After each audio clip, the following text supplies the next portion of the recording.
इस मानसून ने हिमाचल प्रदेश में भारी तबाही मचाई है। हिमाचल प्रदेश के अधिकांश जिलों की बात करें तो वहां पर बाढ़ और बारिश की वजह से खासा नुकसान देखने को मिल रहा है। लेकिन अभी तक चंबा जिले की अगर बात की जाए तो वहां से कोई भी डिटेल सामने निकलकर नहीं आ रही थी, क्योंकि चंबा में बीते 4 दिनों से इंटरनेट सेवाएं, नेटवर्क पूरी तरह से ठप था। चिंता इसलिए बढ़ी हुई थी कि चंबा में ऐतिहासिक मणिमहेश यात्रा इस वक्त चल रही थी और ऐसे में हजारों की संख्या में श्रद्धालु मणिमहेश यात्रा के लिए निकले हुए थे। उनका कोई डिटेल, उनकी कोई अता पता, उनकी कोई जानकारी नहीं मिल पा रही थी और यही कारण था कि चंबा में लोगों की चिंताएं, प्रशासन की चिंताएं बढ़ी हुई थी। लेकिन हिमाचल प्रदेश की पवित्र मणिमहेश यात्रा की अब जो डरावनी तस्वीरें सामने आ रही हैं वो विचलित करने वाली हैं और भयभीत करने वाली हैं। वो इसलिए क्योंकि 4 दिन से वहां पर इंटरनेट नहीं था।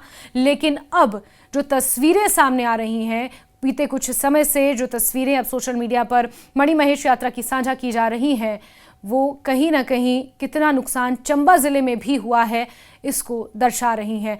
सबसे पहले आपको ये बता दें कि इस मानसून में भारी तबाही का केंद्र इस बार मंडी, कुल्लू और मनाली है। लेकिन चंबा में मणिमहेश यात्रा की क्या जानकारियां हैं, क्या डिटेल्स हैं, वहां पर फंसे हुए लोग किस तरह से अब उनका रेस्क्यू किया जा रहा है, इस वीडियो में आपको बताएंगे। तो हिमाचल प्रदेश की पवित्र मणिमहेश यात्रा इस बार दुख और भय की कहानियों के बीच अटक गई है। चंबा जिले में अचानक आई बाढ़, लगातार हो रही भारी बारिश और जगह जगह भूस्खलन ने श्रद्धालुओं की सुरक्षा को गहरी चुनौती दी है। हर साल की तरह इस बार भी हजारों श्रद्धालु भगवान शिव के दर्शन के लिए डल झील और गौरीकुंड की कठिन यात्रा पर निकले थे। लेकिन इस बार प्रकृति ने ट्रैकिंग मार्ग पर कहर बरपा दिया है। पहाड़ों से उतरते पानी का सैलाब, टूटते पहाड़ी रास्ते और जगह जगह गिरी चट्टानों ने यात्रियों के कदम रोक दिए हैं और ये तस्वीरें आज क्लियर हुई हैं। इससे पहले तो कुछ अता पता नहीं था। हालात इस कदर बिगड़े कि प्रशासन को यात्रा स्थगित करनी पड़ी है और अब तक 11 श्रद्धालुओं की मौत की पुष्टि हो चुकी है, जबकि 9 लोग लापता हैं। बताया जा रहा है कि प्रशासन की कोशिशों से सुंदरासी क्षेत्र में फंसे करीब 1,500 लोगों को सुरक्षित निकाला जा चुका है। ये राहत की बड़ी खबर है क्योंकि पिछले कुछ दिनों से ये लोग दुर्गम इलाकों में फंसे थे और भोजन, दवा और आश्रय की गंभीर समस्या झेल रहे थे। वहीं डल झील, गौरीकुंड, धनछो और हरसर जैसे स्थानों पर अभी भी लगभग 188 लोग फंसे हुए हैं। प्रशासन और राहत दलों का कहना है कि इनमें पुलिसकर्मी, स्थानीय प्रशासन और लंगर कमेटी के लोग भी शामिल हैं और सभी को सुरक्षित निकालने की योजना पर तेजी से काम हो रहा है। मोबाइल और नेटवर्क सेवा कई दिनों से ठप रहने के बाद अब आंशिक रूप से बहाल हो चुकी है और इस वजह से श्रद्धालु अपने परिवारों से संपर्क साधने में सफल हो पा रहे हैं। हालांकि नेटवर्क बहाली के साथ ही सोशल मीडिया पर जो वीडियो और तस्वीरें सामने आ रही हैं, उन्होंने लोगों की चिंता को और बढ़ा दिया है। वीडियोज में लोग पहाड़ों से उतरते बाढ़ जैसे पानी को पार करते दिख रहे हैं। कहीं कहीं यात्रियों को लैंडस्लाइड के बीच से गुजरते हुए भी देखा जा सकता है। ये नज़ारा साफ बता रहा है कि यात्रियों को इस यात्रा के दौरान किस भयावह अनुभव से गुजरना पड़ा। सबसे चिंताजनक स्थिति हिमाचल के जिला ऊना से जुड़ी हुई है, जहां चौआर पंचायत की 2 महिलाएं जीवन ज्योति और बबली शर्मा अब तक लापता हैं। दोनों अपने गांव की अन्य 8 महिलाओं के साथ मणिमहेश यात्रा पर गई थी। जानकारी के अनुसार बाकी महिलाएं तो बेस कैंप लौट आईं, लेकिन ये दोनों सुराग छोड़ गईं। उनके परिजन दिन रात उनकी खोजबीन की उम्मीद में हैं। जीवन ज्योति के पति दीपेंद्र शर्मा ने यह बताया है कि जब उन्हें चंबा जिले में भारी बारिश और भूस्खलन की खबरें मिली तो उन्होंने तुरंत उस ड्राइवर सुखदेव से संपर्क किया जिसने सभी महिलाओं को यात्रा पर लेकर गया था। ड्राइवर ने उन्हें बताया कि बाकी महिलाएं तो सुरक्षित लौट आई हैं, लेकिन जीवन ज्योति और बबली वापस बेस कैंप नहीं पहुंची हैं। इसके बाद दीपेंद्र ने प्रदेश सरकार द्वारा जारी हेल्पलाइन नंबर पर संपर्क किया, लेकिन संतोषजनक उत्तर न मिलने की वजह से उनकी चिंता और गहरी हो गई है। इस तरह की ना जाने कितनी और कहानियां हैं, क्योंकि 9 लोग अभी भी लापता हैं, 188 लोग अभी भी फंसे हुए हैं। बाद में जानकारी मिली कि चंबा में तैनात एक पुलिस अधिकारी का नंबर उन्हें दिया गया। पुलिस अधिकारी ने स्पष्ट किया कि भरमौर क्षेत्र में नेटवर्क पूरी तरह से ध्वस्त है और इसी के चलते यात्रियों से संपर्क करना संभव नहीं हो पा रहा है। यह स्थिति परिजनों की बेचैनी को और बढ़ाने वाली थी। दीपेंद्र शर्मा ने अपनी पत्नी और उनकी साथी को ढूंढने के लिए विधायक सुदर्शन सिंह बबलू से मदद की गुहार लगाई है। विधायक ने इस मामले को विधानसभा में उठाकर सरकार को तुरंत प्रभावी कदम उठाने की मांग भी की है, क्योंकि हिमाचल विधानसभा का मानसून सत्र चल रहा है। ये मामला ये दर्शाता है कि आपदा की घड़ी में आम लोग कैसे असुरक्षित महसूस करने लगते हैं और उनके परिजन किस मानसिक पीड़ा से गुजरते हैं। बड़ी बात यह है क्योंकि भरमौर में नेटवर्क नहीं था और ये कारण था कि लोग अपनों से संपर्क ही नहीं साध पा रहे थे जो मणिमहेश यात्रा के लिए निकले थे। लेकिन अब जैसे जैसे तस्वीरें सामने आ रही हैं तो ये पता चल रहा है कि किस तरह की परिस्थितियां ऊपर भरमौर में रही होंगी। सरकार और प्रशासन राहत कार्यों की बात तो कर रहे हैं, लेकिन जमीनी स्तर पर जिन लोगों के परिजन लापता हैं, उनके लिए इंतजार घड़ी मौत से कम कष्टदायी नहीं है। मणिमहेश यात्रा हिमाचल प्रदेश की सबसे कठिन और पवित्र यात्राओं में से मानी जाती है।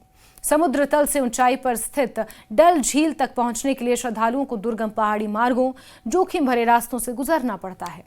धार्मिक आस्था और विश्वास के चलते हर साल हजारों लोग यहां पहुंचते हैं, लेकिन प्रकृति की मार से इस बार यात्रा को रोकना पड़ा है। ये पहली बार नहीं है जब हिमाचल की तीर्थ यात्राओं को प्राकृतिक आपदाओं ने झकझोर कर रख दिया हो। पर्वतीय इलाकों में अचानक मौसम बदल जाना, बादल फटना, भूस्खलन और फ्लैश फ्लड आम घटनाएं हो रही हैं, लेकिन इन घटनाओं का सबसे बड़ा असर उन्हीं श्रद्धालुओं और स्थानीय लोगों पर पड़ता है जो अपनी जीविका या भक्ति के लिए इन यात्राओं पर निकलते हैं। इस पूरे घटनाक्रम के बीच एक राहत की बात यह रही कि अब तक जिन जगहों पर यात्री फंसे हुए हैं वो सभी सुरक्षित बताए जा रहे हैं और प्रशासन का दावा है कि जल्द ही सभी को सुरक्षित घर भी पहुंचा दिया जाएगा। लेकिन 11 श्रद्धालुओं की मौत और 9 लोगों के लापता होने की खबरें आज भी इन आस्था यात्राओं पर भयावह सच्चाई को हमारे सामने लाती हैं। धर्म और आस्था के इस पर्व को अब एक ऐसी आपदा के रूप में देखा जा रहा है जिसने न सिर्फ श्रद्धालुओं को बल्कि उनके परिजनों को भी गहरे दुख और चिंता में डाल दिया है। आपको ये बता दें कि इसी तरह का हाल कमोबेश माता श्री वैष्णो देवी यात्रा का भी है। वहां पर भी अर्धकुंवारी के पास लैंडस्लाइड हुआ, 30 से ज्यादा लोग वहां पर उनकी जानें चली गई, कई लोग जख्मी हैं। यही हाल ऐतिहासिक अमरनाथ यात्रा का भी हुआ, जिसमें मौसम को देखते हुए कहीं ना कहीं अमरनाथ यात्रा को कुछ समय पहले, उसके निर्धारित समय से पहले ही उस यात्रा को रोकना पड़ा, ख़त्म करना पड़ा। और आप मणिमहेश की यात्रा की बात कर लें तो यहाँ पर भी हालात इसी तरह के हैं।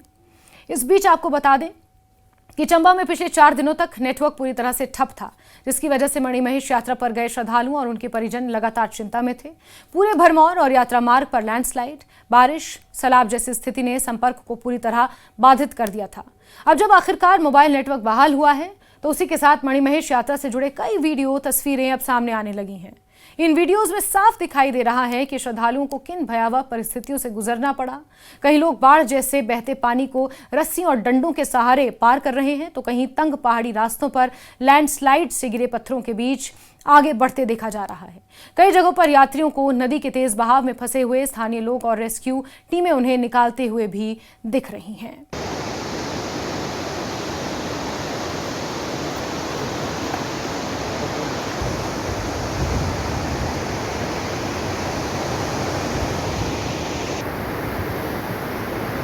ये देखो जी, सड़क का ड्रामा।